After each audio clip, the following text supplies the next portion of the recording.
Subscribe করুন সফটটুনস official, click করুন bell icon. গালে দেওয়ার সাথে সাথে জোনাকি মুখ কুচকিয়ে বলে ওঠে, ইস, কালটা গেল রে, কি টক রে বাবা। কি হয়েছে? মশলাপাতি দেওয়ার পরেও স্বাদ হয়নি নাকি? কৌটাটা খুলতেই জোনাকির চোখ বড় বড় হয়ে গেল। সাদা চকচকে মশলা আর তীব্র সুগন্ধ।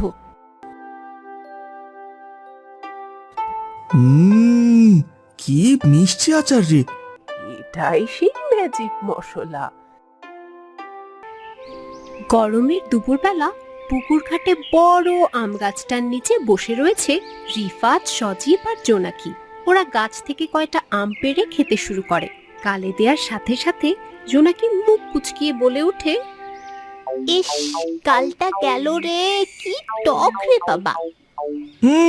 ঠিক বলেছিস রে, খুব টক। খা খা আরো খা, আমি বললাম না এবারের আমগুলো খুব টক। এবারের আমগুলো সব এমন কেরে, কোনো গাছের আমই মিষ্টি না, সব গাছের আমই জম টক, গালেই দেওয়া যায় না। হ্যাঁ চল তো বাড়িতে চল, শুধু শুধু এখানে বসে গাল নষ্ট করে লাভ নেই। আমি কয়টা আম বাড়িতে নিয়ে যাই, বাড়িতে গেলে ঠাকুমা খাবে। তুই কি বলদ রে, আমরাই খেতে পারছি না, ঠাকুমা কিভাবে খাবে এই আম? অত ভেবে লাভ নেই, নিয়ে তো যাই। আর ঠাকুমা যদি আম দিয়ে কোনো আচার বানিয়ে দিতে পারি তাহলে কেমন হয় বলতো? বাহ, তুই তো খুব ভালো বুদ্ধি বের করেছিস। চল, আমরাও তোর সাথে কয়টা করে নিয়ে যাই। চল চল, তাহলে আর দেরি করিস না। ওরা তিনজন মিলে আম গুছিয়ে বাড়িতে নিয়ে যায়। ঠাকুমা বারান্দায় বসে রয়েছে। ঠাকুমা তখন ওদের আম নিয়ে আসা দেখে বলে, কি রে, তোরা তো দেখছি অনেকগুলো আম নিয়ে এসেছিস। এত আম পেলি কোথায়? ওই পুকুর পাড়ের বড় আম গাছটা থেকে পেরেছি। ঠাকুমা নাও, তোমার জন্যই সব আনা হয়েছে। বাহ, বেশ করেছিস। কই, গাছের আমগুলো বেশ ভালোই মিষ্টি। কি যে বলো না ঠাকুমা, তাহলে তো হয়েই যেত। আমরা না খেতে পেরেই তোমার জন্য আনলাম। এবারে আর কোনো গাছের আমই মিষ্টি নেই গো ঠাকুমা, সব গাছের আমই টক। বলিস কি রে, সত্যি? তাহলে আর বলছি কি, এবারের আম দিয়ে আর কোনো আচারও খেতে পারলাম না। কি বলিস, আচার খেতে পারবি না? এত টক আম দিয়ে কি আচার খাওয়া যায়? এগুলো দিয়ে বানালে তো মুখে দেওয়াই যাবে না। তখনই রানাঘাট থেকে জোনাকির মা জোনাকিকে ডাক দেয়। কই গেলি রে জোনাকি, খেতে আয়। সেই সাত সকালে দুটো ভাত খেয়ে বের হয়েছিস। এই তো মা, আসছি। এই তোরা থাক, আমি একটু আসছি। জোনাকি মায়ের কাছে খেতে যায়। রিফাত আর সজীব ঠাকুমার কাছে বসে থাকে। তোকে না কতবার বলেছি, যেখানেই যাস এসে তাড়াতাড়ি খেয়ে যাবি। আমার কোনো কথাই তো তোর কানে যায় না। এখন আর খাবো না, আগে আমার কাঁচা আমের আচার বানিয়ে দাও, তারপর খাবো। আচ্ছা ঠিক আছে ঠিক আছে, যা আমগুলো নিয়ে আয় তো দেখি, তোদের আগে আচার বানিয়ে দিই। কি মজা, ঠিক আছে মা, আমি এক্ষুনি আনছি।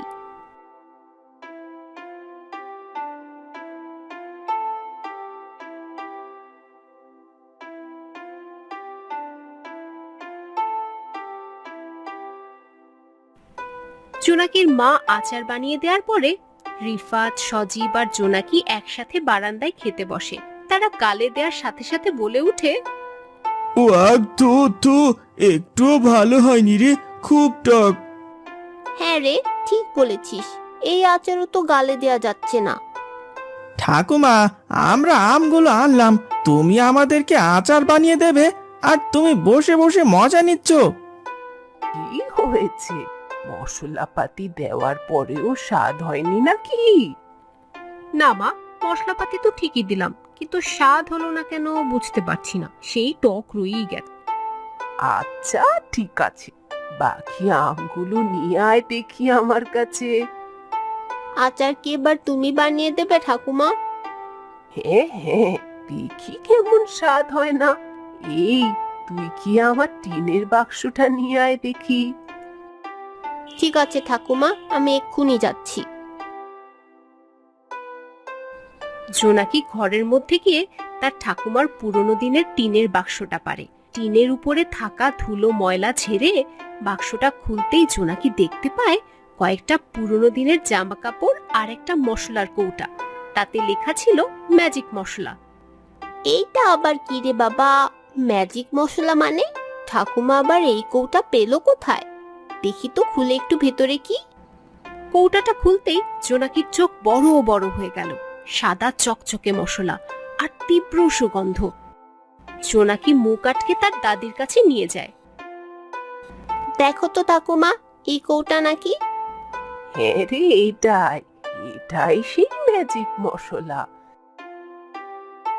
যেটা আমার মা আমাকে বানিয়ে দিয়েছিল।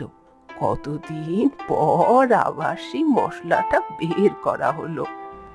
এতদিন তাহলে এই মশলাটা বের করোনি কেন ঠাকুমা? আর কেন, তেমন কোনো কাজে লাগেনি বলে আর বের করা হয়নি। নাও ঠাকুমা, আর দেরি করো না, তোমার ওই ম্যাজিক মশলাটা দিয়ে তাড়াতাড়ি আচার বানিয়ে দাও। আচ্ছা ঠিক আছে, দিচ্ছি। তোরা তো জানিস না রে, যখন আমি ওটার মুখ খুললাম তখন যে কি বাসনা। এবার তাহলে টকটা যেতে পারে, তুই কি বলিস সজীব? হ্যাঁ ঠিক আছে, আগেই তো আর কিছু বলা যায় না, খেয়ে দেখতে হবে কেমন লাগে।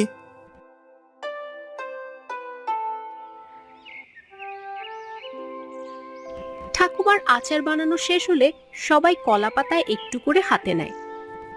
ওরা তিনজন মুখে দেয়। আমার জীবনে কোনোদিন আমি এত স্বাদের আচার খাইনি। হ্যাঁ রে, ঠিক বলেছিস, এত সুন্দর আচার আর কোথায় পাবি? আমাদের ঠাকুমায়ের হাতের জাদু। না রে, আমার তো মনে হয় ওই মশলার জাদু। হ্যাঁ রে জোনাকি মা, তুই ঠিক বলেছিস। ওই ম্যাজিক মশলা দিয়ে যে কোনো খাবারই স্বাদ করা সম্ভব। তাই বলে এত টক আমও মিষ্টি হয়ে যায়?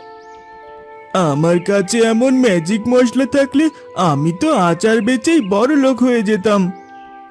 আরে হ্যাঁ, তুই তো ভালো কথা বলেছিস। আমরা যদি আচার বানায় বিক্রি করি তাহলে তো ভালো টাকা আয় করা যাবে। কিন্তু এমন মশলা যদি অন্য কেউ বানিয়ে বিক্রি করে তাহলে তো আর আমাদের ব্যবসাও চলবে না নে। না রে পাগল ছেলে, যে কেউ চাইলেই এই ম্যাজিক মশলা বানাতে পারবে না নে। এই মশলা বানানোর প্রধান উপকরণ হলো সততা আর ভালোবাসা। এই দুটো না থাকলে আর কেউই এই মশলা বানাতে পারবে না। বাহ, বেশ ভালো বলেছে তো ঠাকুমা।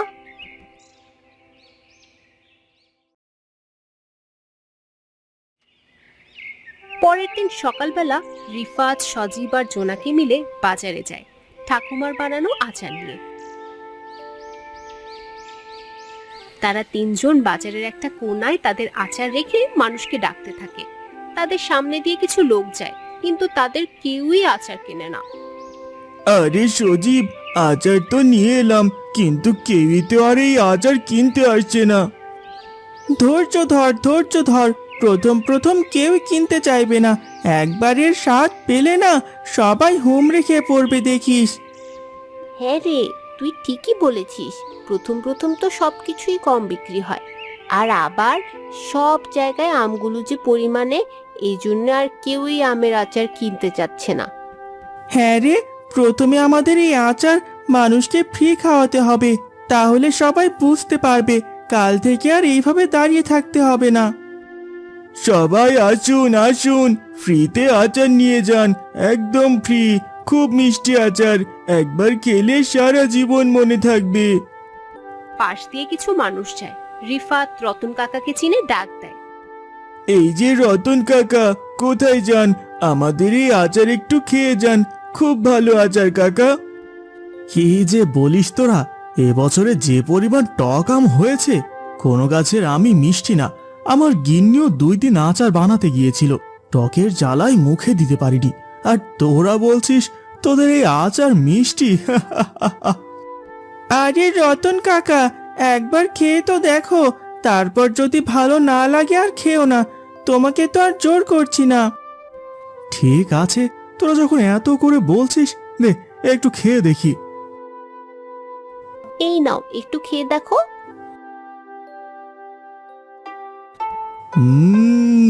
কি মিষ্টি আচার রে! এবছরে টক আম দিয়েও এত সুন্দর আচার বানানো যায়, এই আবার কিভাবে সম্ভব রে? সবই আমাদের ঠাকুর মায়ের ম্যাজিক মশলার কামাল। বলিস কি রে? তাই বলে এত সুস্বাদু?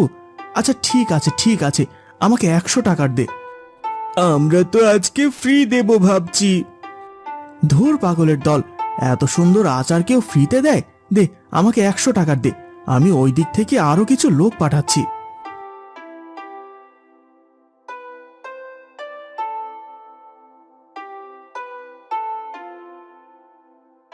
এরপর একে একে তাদের দোকানে লোকের ভিড় হয়ে গেল। সবাই ওই আচার খেয়ে মুগ্ধ। সবাই খেলো আর বাড়িতে নিয়ে গেল। দেখতে দেখতে জোনাকিদের সব আচার বিক্রি হয়ে গেল। বারান্দায় ঠাকুমা, মহেশ আর রিনা বসে রয়েছে। ওরা তিনজন বাড়িতে এসে ঠাকুমার কাছে তাদের সব টাকা দিয়ে বলে, এই দেখো ঠাকুমা, তোমার ম্যাজিক মশলার কামাল।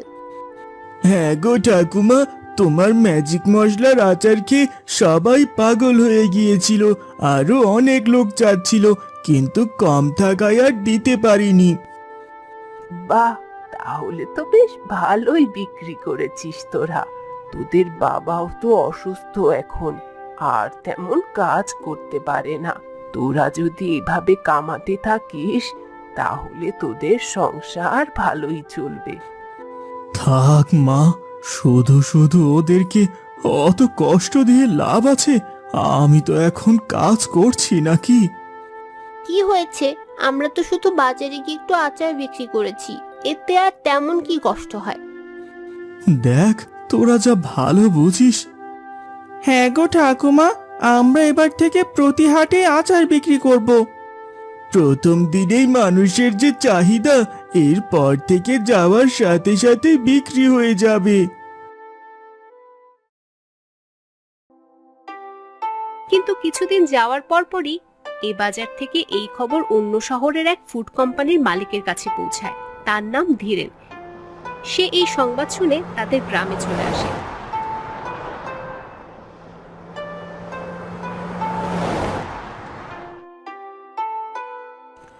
ধীরেনবাবু নামার সময় কিছু লোক তার কাছে জড়ো হয়ে গেল। ধীরেনবাবু তাদেরকে বলেন, আপনাদের এখানে ম্যাজিক মশলা নামে একটা আচার আছে না, সেটা কোথায়? শুধু আমের আচার না, ম্যাজিক মশলা দিয়ে ওরা যা বানায় তাতে স্বাদ হুড়হুড় করে বেড়ে যায়। আমি একজন ফুড কোম্পানির মালিক, কেউ বলতে পারেন তাদের বাড়িটা কোন দিকে? ওই তো সামনের ওই বাড়িটাই মহেশদের, ওর ছেলে পেলে এগুলো বিক্রি করে। আচ্ছা ঠিক আছে, আমি তাহলে ঘুরে আসি।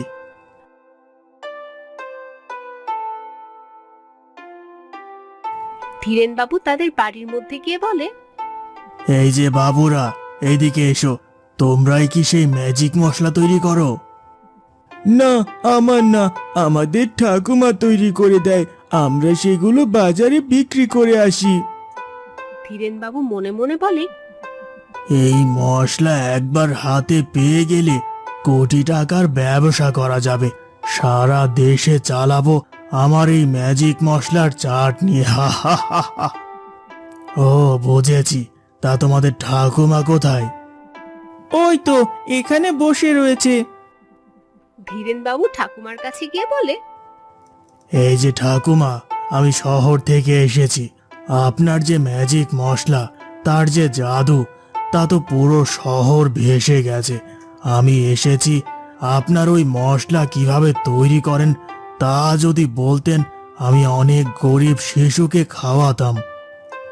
ও এই ব্যাপার, তাহলে শোনো।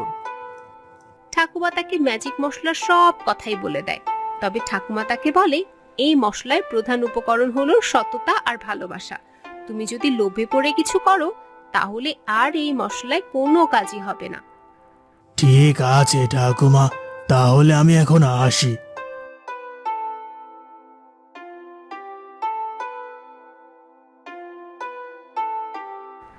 ধীরেনবাবু শহরে গিয়ে তিনি অনেক মশলা তৈরি করেন, কিন্তু তার ভেতরে ছিল লোভ আর লালসা, যে কারণে ম্যাজিক মশলা তৈরি হয়নি। সেখানে প্রচুর টাকা ব্যয় করে, কিন্তু সবকিছু তৈরি হওয়ার পরেও তার টক আমের আচার এক চিমটিও মিষ্টি হয়নি। এই দেখে ধীরেন মাথা থুবড়ে বসে। হায় হায়, আমি এ কি করলাম? আমার এত টাকা সব জলে গেল। ঠাকুমা ঠিকই বলেছিল, আমি যদি লোভ করি তাহলে আর এই ম্যাজিক মশলায় কাজ করবে না। আর তার কথাই ঠিক হলো।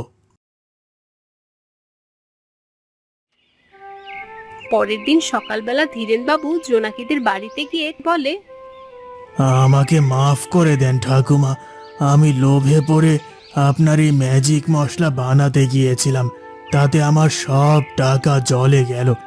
আমি এই বলে দিচ্ছি, এরপর থেকে আর কোনো দিন লোভে পড়ে কোনো কাজ করব না। ঠিক আছে বাবা, আমি তো তোমাকে বলেছিলাম লোভ না করতে। যাই হোক, তুমি বুঝতে পারছো, এই অনেক। এই নাও, এক কৌটা ম্যাজিক মশলা নিয়ে যাও। বাড়ি গিয়ে নিজের জন্য ব্যবহার করো আর গরিব বাচ্চাদেরকে সাহায্য করো। ঠিক আছে ঠাকুমা, আমিও তাহলে আসি, দোয়া করবেন।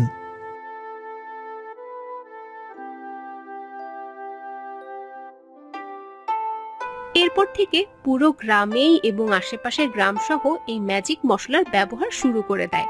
তখন থেকে আর বেসাদে আর কোনো খাবারই তৈরি হয় না। যে যাই রান্না করে তার মধ্যেই ম্যাজিক মশলা ঢেলে দেয়।